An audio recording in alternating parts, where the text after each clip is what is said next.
The bill as amended is passed. In the early morning hours Friday, the U.S. Senate unanimously passed legislation to fund most of the Department of Homeland Security in an attempt to end the weeks-long partial government shutdown. The bill funds DHS agencies such as TSA, FEMA, and the U.S. Coast Guard, but excludes funding for ICE and parts of Border Patrol. Senator Susan Collins, in a statement Friday morning, speaking about congressional Democrats, said in part, quote, "Their refusal to fund ICE and Border Patrol leaves our borders and our country less secure and sets a precedent that they may one day come to regret." Senate Democrats were clear.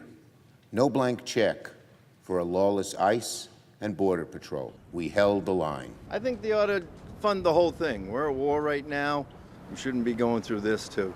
The bill was then moved to the House, but was met with pushback from House Republicans and was rejected. Reports at this time indicate U.S. Speaker of the House Mike Johnson and GOP leadership will instead put forth a short-term bill to fully fund DHS for 60 days. However, this move puts ending the partial shutdown at risk.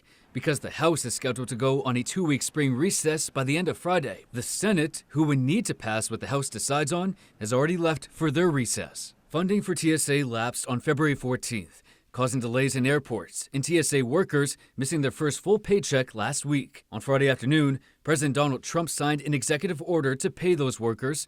Those funds are reportedly coming out of the One Big Beautiful bill passed last July. A TSA spokesperson telling us the process for paying its workforce has already begun, and TSA officers should, quote, begin seeing paychecks as early as Monday. Doug Banks reporting for ABC 7 and Fox 22 News.